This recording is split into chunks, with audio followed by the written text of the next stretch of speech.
ഈ ബൈക്ക് പിടിക്കാൻ നടക്കുന്ന മാർവാടികളുടെ ഗുണ്ടകൾ വല്ലതും ഉണ്ടോ നോക്കിക്കൊള്ളി. ഇല്ല, കാലത്ത് നീ വരുന്നതിന് കുറച്ച് മുമ്പ് നിന്നെ അന്വേഷിച്ച അവന്മാർ മുറിയിൽ വന്നിരുന്നു. ഞാൻ പറഞ്ഞു നീ ഇപ്പൊ അവിടെയല്ലേ താമസം. എന്നിട്ട് നീ എന്താ പറയാത്ത? നീ എന്താ ചോദിക്കാൻ?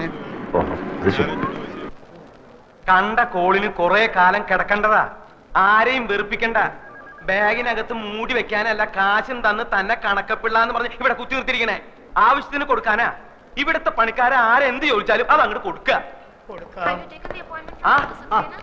അയ്യോ, എവിടേക്കാ പോണേന്ന് വെച്ചാ പറഞ്ഞിട്ട് പോണ്ടേ. ഫോൺ നമ്പറും ഇല്ല, അഡ്രസ്സും ഇല്ല. എന്താ കാര്യം?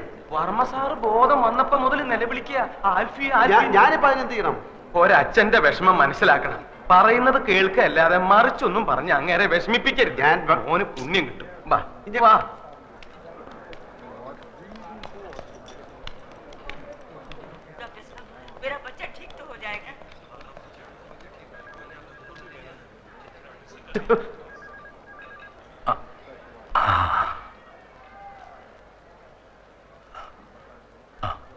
അടുത്തു വരൂ.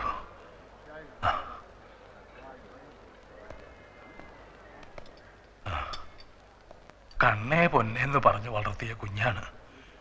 ഇപ്പൊ കിടക്കണ കിടപ്പ് കണ്ടില്ലേ?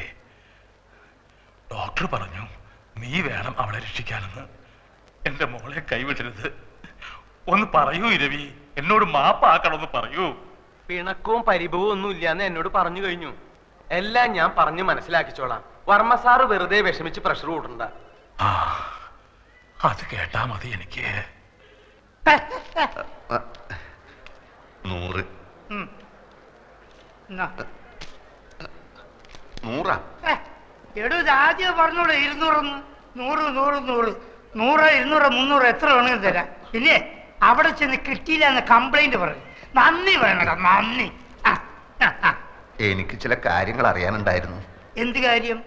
ചന്ദ്രയ്ക്ക് രാവിലെയാ ബോധം തെളിഞ്ഞത്. എല്ലാം കാണാം, എല്ലാം കേൾക്കാം, എല്ലാം മനസ്സിലാക്കാം, പക്ഷെ സംസാരിക്കാൻ കഴിയില്ല.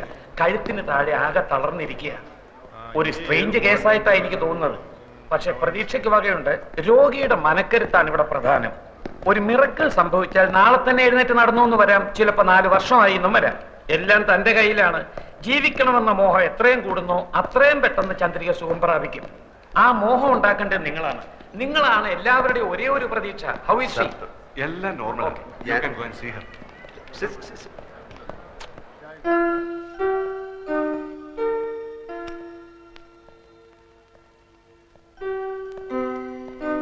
കൊച്ചെ, എനിക്കൊരു കാര്യം പറയാനുണ്ട്. എല്ലാരും കൂടെ എന്നെ തെറ്റി. അയ്യോ, എന്റെ മോക്ക് എന്ത് പറ്റി? അയ്യോ, എന്റെ മോളെ, അയ്യോ, എന്റെ ഗുരുവായൂരപ്പ, എന്റെ മോളെ കിടക്കുന്നത് കണ്ടോ? അയ്യോ, എന്റെ മോളെ, അയ്യോ. ഞാൻ DSP സത്യപാൽ, പുതിയോർമ്മന്റെ അമ്മാവനാണ്. ഇതെന്റെ പെങ്ങളുടെ ഭർത്താവ് അഡ്വക്കേറ്റ് വേണു. പാലക്കാട് ക്രിമിനൽ പ്രാക്ടീസാ. ഞങ്ങളിങ്ങനെ കേസിന്റെ കാര്യങ്ങളൊക്കെ പറഞ്ഞുകൊണ്ടിരിക്കുകയായിരുന്നു. അപ്പൊ ഇതുപോലൊരു കേസ് അല്ല, ഇതുപോലല്ല. ഈയിടെ രാജീവ് ഗാന്ധിയുടെ മകൾ പ്രിയങ്കയുടെ ഭർത്താവെന്ന് പറഞ്ഞുകൊണ്ട് ഒരുത്തൻ ഹൈദരാബാദിൽ നിന്ന് ചെന്നില്ലേ? കോടതിയിൽ വരാൻ പ്രിയങ്കയെ കല്യാണം കഴിച്ചു പറഞ്ഞില്ലേ? എന്നിട്ട് അവന്റെ ഗതി എന്തായി? 5 വർഷം തടവും 10,000 രൂപ പിഴയും. ഞാൻ പോട്ടെ, എനിക്ക് അല്പം പണിയുണ്ട്. എങ്ങോട്ടാ? ഓഫീസിലേക്ക്. അപ്പൊ ആൽഫ്രണ്ടിന് എന്തോ സ്വന്തമായിട്ട് ബിസിനസ് ഉണ്ടെന്ന് കേട്ടു. സ്വന്തമായിട്ട് ഓഫീസുണ്ട്. താമസം ഓഫീസിൽ തന്നെ. ഞങ്ങളൊക്കെ ഗസ്റ്റ് ഹൗസിലാ. ആൽഫ്രണ്ടിന് വേണേ അങ്ങോട്ട് വരാം. വളരെ വലിയ വീട്. ബിസിനസിന്റെ ആവശ്യത്തിന് ആൾക്കാർ വന്നും പോയി കാണാനും കേൾക്കാനും ഒക്കെ അവിടെ സൗകര്യമുണ്ട്. ഞാൻ പോട്ടെ. ധൈര്യമായിട്ട് പോയിക്കോ. ചന്ദ്രന്റെ കാര്യത്തിൽ എന്തെങ്കിലും തീരുമാനം ഉണ്ടാവുന്നവരെ ഞങ്ങൾ ഇവിടെ തന്നെ ഉണ്ടാവും. അപ്പൊ കൂടെ നമ്മളെല്ലാം അന്വേഷിച്ച് തേയില കച്ചവടവും തുണിക്കച്ചവടവും മില്ലും ഫാക്ടറിയും ഒക്കെ ആയിട്ട് പണം ചാക്ക് കണക്കിന് കയ്യിൽ വെച്ചിരിക്കുന്ന ആൾക്കാരാ. ആ പെണ്ണിനെ പറ്റി കാര്യമായിട്ട് ആർക്കും ഒന്നും അറിഞ്ഞൂടാ. ആൽഫി എന്നുള്ളൊരു പേരല്ലാതെ അവന്റെ ഉമ്മയാര് ബാപ്പയാര് കറുപ്പോ വെളുപ്പോ വീടേത് കൂടേത് ഒന്നും ഒരുത്തനും അറിഞ്ഞൂടാ. 14-ാം തീയതി രജിസ്റ്റർ കച്ചേരിയിൽ ഓൻ ഇവിടെ നിൽക്കാതെ വെച്ചിട്ടുണ്ട്. നമ്മൾ ഇവിടെ ചുറ്റിപ്പറ്റി നിന്നിട്ട് എങ്ങനെയെങ്കിലും ഓളെ ഒപ്പം എങ്ങനെയാണെന്ന് കണ്ടുപിടിച്ചാൽ മതി. 23 ലക്ഷം നമ്മളെ കീശ കിടക്കും മോനെ. ഓക്ക് വായി തുറക്കാൻ പറ്റാത്തിടത്തോളം കാലം ഒപ്പം അതല്ല നോക്ക് പറയാൻ പറ്റൂലല്ലോ. അതോടെ നമ്മളെല്ലാ കഷ്ടകാലവും തീരും മോനെ. പിന്നെ ആ കുള്ളം തടിയനില്ലേ, കഷണ്ടി ചെവി പൂടാ, അയാള് വെറും ഡ്രൈവർ അല്ല. വർമ്മ കഴിഞ്ഞാ പിന്നെ ആ വീട്ടിലെ ഏറ്റവും കൂടുതൽ മടുപ്പ് അയാൾക്കാ. അയാളെ കയ്യിലെടുത്ത ഓളെ ഒപ്പി നമുക്ക് കണ്ടുപിടിക്കാം.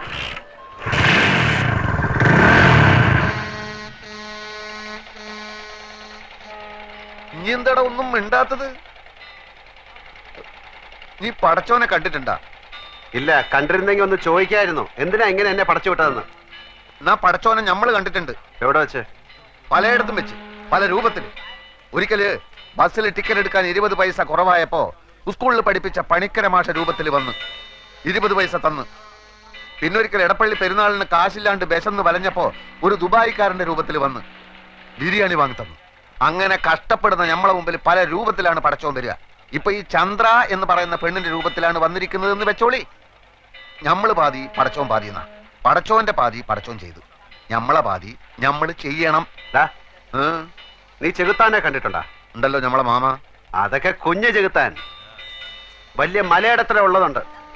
അതായിട്ടായിരിക്കും ചിലപ്പോ ഒറിജിനൽ ആൽഫി വരുന്നത്. അപ്പൊ പടച്ചോനും കാണൂല, ആരും കാണൂല. ഞാൻ ഒറ്റയ്ക്ക് കൈയും കാലും ഇട്ട് അടിക്കേണ്ടി വരും. ഓരോ പുലിവാലും കൊണ്ടുവന്നിരിക്കുന്നു. ഒരു കാര്യം ഇനി മറക്കല്ലേ, ആകെ മുങ്ങി നിക്ക നമ്മള്. നൂറെ, എനിക്ക് ആ പെങ്കൊച്ചിന്റെ കിടപ്പ് കണ്ടിട്ട് തട്ടിപ്പ് കാണിക്കാൻ തോന്നുന്നില്ല.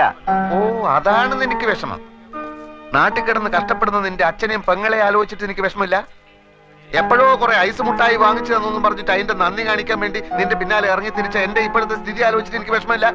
എങ്ങാണ്ടെന്നോ വന്ന ഒരു പൂത്ത കാശുകാരി പെണ്ണിന്റെ കിടപ്പ് കണ്ടപ്പോ നിന്റെ ചങ്ക് നൊന്തുവല്ലേ. നമ്മളെ പെണ്ണിനെയും മാമാനെയും പറ്റിച്ചപ്പോ ഇല്ലാതിരുന്ന നിന്റെ ഈ വിഷമം ഇപ്പൊ നമ്മളെ കാണിക്കാനുള്ളതല്ലേ. 23 ലക്ഷം ഒറ്റക്കടിച്ച് മുങ്ങാനുള്ള പരിപാടിയാണെങ്കിൽ അത് പറഞ്ഞാൽ മതി, എനിക്കിന്റെ കാശ് വേണ്ട. നീ വലിയ പണക്കാരനാവുമ്പോ മാമേന്റെ പൈസ കൊടുത്തില്ലെങ്കിൽ ആ പാവം മൈമുനേന്റെ 3000 രൂപയെങ്കിലും കൊടുത്തേക്കണം. എനിക്ക് അവളെ കിട്ടിയിട്ടില്ലെങ്കിൽ സാരമില്ല. ആ പാവത്തിനെ പറ്റിച്ചാൽ നീ ഒരു കാലത്തും കുടം പിടിക്കില്ല. ഞാനും നീയായിട്ട് ഇനി ഒരു ബന്ധവുമില്ല.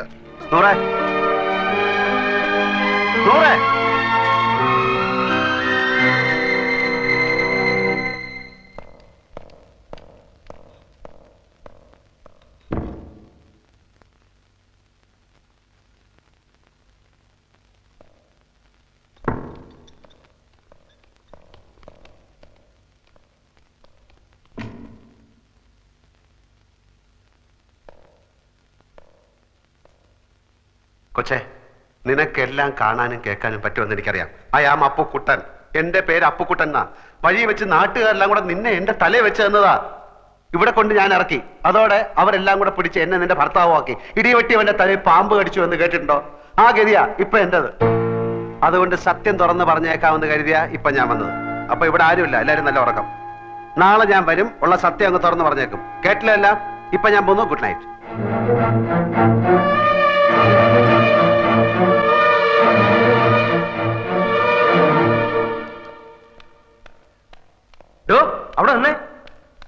അവിടെ നിന്നേ. ഒരു പാവം പിടിച്ച പെണ്ണിനെ പ്രേമിച്ച് കെട്ടിയിട്ട് അവളെ ഒന്നിനു കൊള്ളാതായപ്പോ മുങ്ങി രക്ഷപ്പെടാൻ നോക്ക. അങ്ങനെയൊന്നുമല്ല. പിന്നെ താനല്ലടോ അവളുടെ ഭർത്താവാണെന്ന് പറഞ്ഞു ഓപ്പറേഷന് മുമ്പ് ഒപ്പിട്ടത്. അതൊരു പെണ്ണുമ്പോൾ അവിടെ ഒപ്പിട ഇവിടെ ഒപ്പിട അവിടെ ഒപ്പിട എന്ന് പറഞ്ഞപ്പോ ഞാൻ ഒപ്പിട്ട് പോയതാ. അതിപ്പോ നീ ഉണ്ടാക്കിയ സൂത്രല്ലേ? സൂത്രോ? ഒരു മറ്റേ വർത്താനം പറയരുത്. എന്റെ പേര് KC അപ്പുക്കുട്ടന. കുറ്റിപ്പുറത്ത് ചേരിൽ അപ്പുക്കുട്ടുന്നാര്. തനിക്ക് വിശ്വാസമല്ലേ? ബർത്ത് സർട്ടിഫിക്കറ്റ്, SSLC ബുക്ക് നാളെ കൊണ്ട് കാണിച്ചു തരാം. അതിപ്പോ ഏത് ചേരിയിലും ഏത് പേരിലും ആർക്കും കിട്ടും. എന്നാ ഒരു കാര്യം ചെയ്യും, അവന്റെ പേരെന്താ, ആൽഫ്രഡ് ഫെർണാണ്ടസ് എന്നൊരു കല്ലാസ് ഉണ്ടാക്കിയിട്ട് താനാ അവളെ കെട്ടിയെന്ന് പറ. പോയി പണി നോക്കണോ? നീക്കണോ?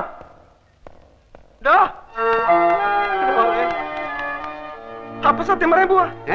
സത്യം പറയാൻ പോവാ? അതെ, രാവിലെ ഞാൻ വരും. ഉള്ളതൊക്കെ എല്ലാവരോടും അങ്ങ് തുറന്നു പറയും. അതോടെ ഏർപ്പാട് അങ്ങ് ക്ലോസ് ചെയ്യും. തനിക്ക് എന്താണോ വേണ്ടത്? ഞാൻ സമ്മതിക്കില്ല. എന്ത് വന്നാലും നീ സത്യം പറയാൻ ഞാൻ സമ്മതിക്കില്ല. എനിക്ക് സത്യം പറഞ്ഞേ പറ്റും. എന്താണ് നിന്റെ അപ്പന്റെ പേര് ഹരിചന്ദ്രൻ? അല്ല, ഗോവിന്ദൻ നായർ. പിന്നെ എന്താണ് നിനക്ക് ഇത്തിരി കള്ളം പറഞ്ഞാല്? എനിക്ക് കള്ളം പറയേണ്ട കാര്യമില്ലല്ലോ. എന്റെ പൊന്നാൽഫി മോനെ. ഓ, അപ്പുക്കുട്ടൻ നായരുടെ മോനെ, ഞാൻ പറയുന്നു കേക്ക്.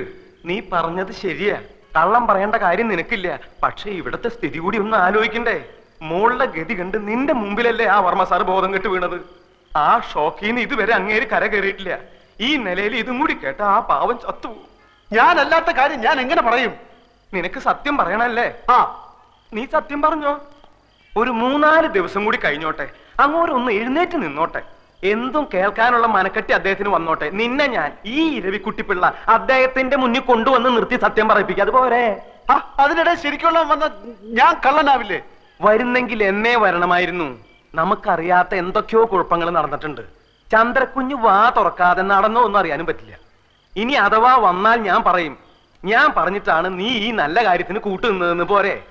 ഒരു 3 ദിവസം നീ ഇവിടെ വരിക പോവുക. ഏതല്ലാത്ത ഉപകാരല്ലേ? നീ വരുമോ? 3 ദിവസം കഴിഞ്ഞാൽ ഞാൻ സത്യം പറയും. നീ നല്ല പയ്യനാണ്. നിന്നെ കണ്ടപ്പോഴേ എനിക്കത് അറിയാമായിരുന്നു. ആ, എന്നാ ശരി.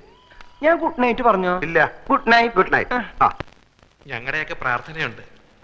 വേഗം സുഖാവും. പാല് ഫ്ലാസ്കിലുണ്ട്.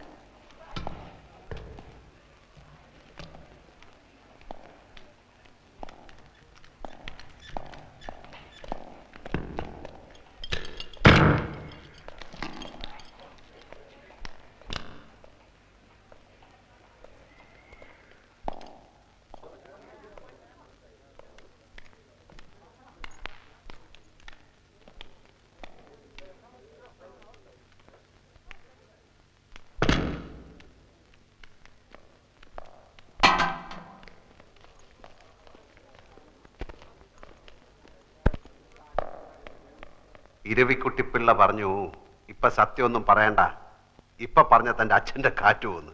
അതുകൊണ്ട് ഞാനിപ്പോ ഒന്നും പറയുന്നില്ല. ഇപ്പൊ ആ മുറിക്കകത്തുള്ള ആരാ? അതല്ലേ ചന്ദ്രകുഞ്ഞന്റെ ഭർത്താവ്. ഈ കക്ഷി അത്ര കപ്പാസിറ്റി ഉള്ള പാർട്ടി ഒന്നും അല്ലല്ലേ? നമ്മളൊന്നും സ്റ്റാറ്റസിന് പറ്റിയതല്ല. വർമ്മ സാറിനോ ഞങ്ങൾക്കൊക്കെ എതിർപ്പായിരുന്നു. കാശ് കൊടുത്തോ? കൊടുത്തു. ഇനിയിപ്പോ ഇങ്ങനെയൊക്കെ ആയ സ്ഥിതിക്ക് മരുമോനായി സ്വീകരിച്ചല്ലേ പറ്റൂ. പറഞ്ഞതെല്ലാം ഓർമ്മയുണ്ടല്ലോ. ഞാൻ പറയുന്നത് വരെ ഒരു സത്യം ഒരാളോടും പറയരുത്. വാ, സത്യം പറയണ നേരാകുമ്പോ ഞാൻ പറയാം.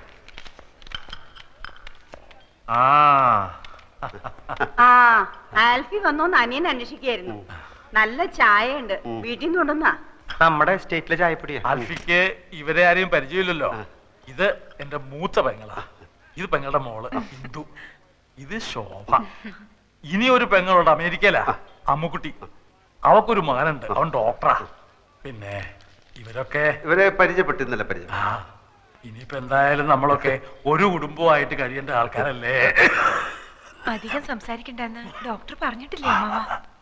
എനിക്ക് ആൽഫിയെ കാണുമ്പോ മനസ്സിന് വല്ലാത്ത സമാധാനവും ശക്തിയൊക്കെ തോന്നുക.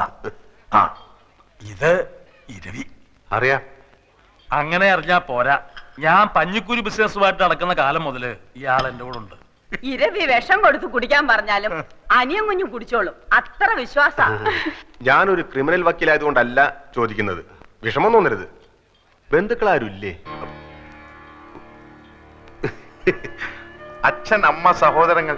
അച്ഛനമ്മ സഹോദരങ്ങളുണ്ട്. അവരൊക്കെ അങ്ങ് ഡെറാഡൂണില്ല. അത് തനിക്കെങ്ങനെ അറിയാം? കഴിഞ്ഞ പ്രാവശ്യം പാലക്കാട്ടിൽ നിന്ന് ചന്ദ്രയുടെ കോൺഗ്രസ കാറ് ഇവിടെ കൊണ്ടുവന്ന് കൊടുത്തില്ലേ? അപ്പൊ പരിചയപ്പെട്ടതാ കോൺഗ്രസ. കോൺഗ്രസ അന്ന് പരിചയപ്പെട്ടതാ. എന്നിട്ട് അന്ന് താനത് പറഞ്ഞില്ലല്ലോ. അന്ന് നിങ്ങൾ കണ്ട കീരിയും പാമ്പും പോലെയല്ലേ? ഞാൻ മിണ്ടി കണ്ടു എന്നങ്ങാൻ പറഞ്ഞ എന്റെ മേൽ ചാടി കയറാനോ? ഓഹോ, അപ്പൊ ഇരവി മാമൻ മാത്രമേ നേരത്തെ ഇവിടെ ആൽഫിയെ കണ്ടിട്ടുള്ള ആളുള്ളൂ. എന്നാ ഞാൻ ഒരു സത്യം പറയാം. എന്നാ സത്യം ഞാൻ തുറന്നു പറയാം. ഞാൻ സത്യം തുറന്നു പറയാം. ഞാൻ സത്യം തുറന്നു പറയാം. ഈ രണ്ടുപേരും പറയാൻ പോകുന്ന ഒരു സത്യമില്ല. അപ്പൊ അത് ഞാൻ സത്യം പറഞ്ഞാൽ എന്താ? അപ്പൊ അത് നിങ്ങൾ സത്യം പറഞ്ഞാൽ ഞാൻ കള്ളനാവില്ല. ഞാൻ സത്യം പറയാം. സത്യമല്ലേ ഈ സത്യം? എനിക്കെങ്ങനെ കള്ളനാവും? ഈ സത്യം ഞാൻ പറയാം. ഞാനൊരു ബിയർ അടിച്ചു. ബിയർ? ബിയർ. എന്നോട് ക്ഷമിക്കണം, ഞങ്ങൾ പരിചയപ്പെട്ടപ്പോ ആൽഫി പറഞ്ഞു ഒരു ബിയർ അടിക്കാമെന്ന്. ഇപ്പോഴത്തെ ടെൻഷന് ഞാൻ അന്ന് ആദ്യമായിട്ടൊരു ബിയർ അടിച്ചു പോയി. ആദ്യമായിട്ട് താനല്ലെങ്കിലും പാത്തും പതുങ്ങിയും ഇടയ്ക്കൊക്കെ ലേശം അടിക്കാറുണ്ടെന്നുള്ളത് എനിക്കറിയാം. ഇപ്പൊ മനസ്സിലായില്ലേ ഞാൻ പറഞ്ഞതിന്റെ ഗുണം? പോവാ ഇങ്ങോട്ട്. ആ പീസിൽ കുറച്ച് പണിയുണ്ട് നീയാണ് പറഞ്ഞു. ആൽഫി, എനിക്ക് ഇപ്പൊ നല്ല ആശ്വാസമുണ്ട്. എന്നാലും 2 ദിവസം കഴിഞ്ഞ് പോയാൽ മതി എന്നാണ് ഡോക്ടർമാര് പറഞ്ഞത്. അത് മതി. പ്രഷറൊക്കെ നോർമലായിട്ട് എനിക്ക് ചില കാര്യങ്ങൾ പറയാനുണ്ട്. ഇപ്പൊ വേണമെങ്കിലും പറയാം. ഇപ്പൊ വേണ്ട, മനസമാധാനമായിട്ട് ഭാവി തീരുമാനങ്ങൾ എടുക്കേണ്ട കാര്യങ്ങളാണ്. വർമ്മ സാറ് കിടന്നോണം. എനിക്കും ചില കാര്യങ്ങൾ പറയാനുണ്ട്. എനിക്കൊരു കാര്യം പറയാനുണ്ട്. നീ എനിക്ക് ഹൃദയസ്തംഭനം ഉണ്ടാക്കി ഇറങ്ങിയിരിക്കുക. ഞാൻ വിചാരിച്ചു ഒറിജിനൽ സത്യം പറയാൻ പോവാണെന്ന്. നീ നിന്റെ ഇഷ്ടത്തിനൊന്നും വിചാരിക്കേണ്ട സമയത്ത് ഞാൻ പറയാം. ഈ ക്യാഷ് ഉണ്ടോ? ഒരു 500 റുപ്പീസ് തരാൻ ഇങ്ങോട്ട് വന്നേ, ഒരു 500 രൂപ കൊടുത്ത്. അല്ല, ഇതിപ്പോ ആരെ കണക്കിലാ എഴുതേണ്ടത്? അത് നിന്റെ അമ്മായി അമ്മയുടെ പ്രസവത്തിന് പലഹാരം ഉണ്ടാക്കി കൊണ്ടുപോയ കണക്കിൽ അങ്ങ് എഴുതിയാ മതി. നീ കിന്നാരം ഒന്നും പറയണ്ട, പറയണത് കേട്ടാ മതി.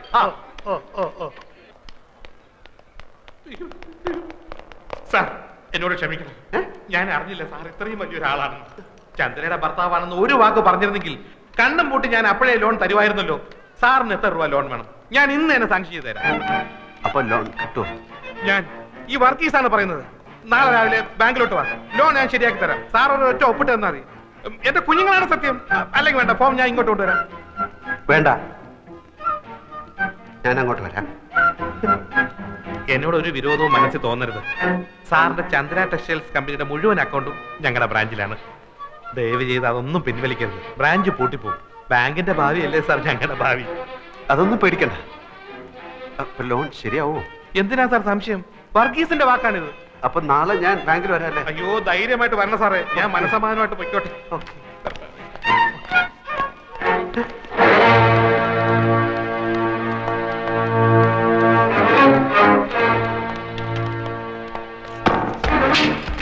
എടാ, എന്ത് പറ്റിയടാ? എന്ത് നമ്മൾ ഈ പെട്ടിയിലെ സാമാനങ്ങൾ വിൽക്കാൻ നോക്കി. ये चंद्रा कौन है? What's the matter? कौन है Chandra? Chandra, she's my wife. ये बैग तुम्हारा है? It's my bag. It's my bag. देखिए, इसको हमने इस बैग के साथ एक अजीब हालत में पकड़ा है और इस पर जो टैग लगा है वो हॉस्पिटल का है। It's my bag and he's my servant and he's bringing this bag. But he looks like a thief. Not only his face but his father's face is also looks like a thief. Thank you very much, sir. Oh, I see. Thank you very much. Thank you for the bag. चलो चलते हैं. നമ്മളാണ് ഒറ്റ മുക്കാല് കയ്യില്ലാത്തോണ്ട് കിട്ടുന്ന ആട്ടെ എന്ന് വെച്ചിട്ട് ഞാൻ പടച്ചോനെ കണ്ടു. ഏത് പഠിച്ചോ? എടാ, ഞാൻ കുറച്ചു മുമ്പ് പടച്ചോനെ കണ്ടു ബാങ്ക് മാനേജർ രൂപത്തില്. ബാങ്കിൽ ചെന്ന് ഒപ്പിട്ട എത്ര ലക്ഷം രൂപ ആണെങ്കിലും കിട്ടും. 4 ലക്ഷം ഒന്നും അല്ല. നേരാണോ നീ താങ്ക് യു. അയാൾ വിചാരിച്ചിരിക്കുന്നത് ഞാൻ പെണ്ണിന്റെ ഭർത്താവാണെന്ന്. അതുകൊണ്ട് ഈ ലോൺ കൈ കിട്ടുന്നിടം വരെ ഞാൻ ഈ കളി തുടരാൻ പോവാണ് മോനെ. ഇനിയിപ്പെങ്കിലും നല്ല ബുദ്ധി തോന്നിയല്ലടാ മോനെ.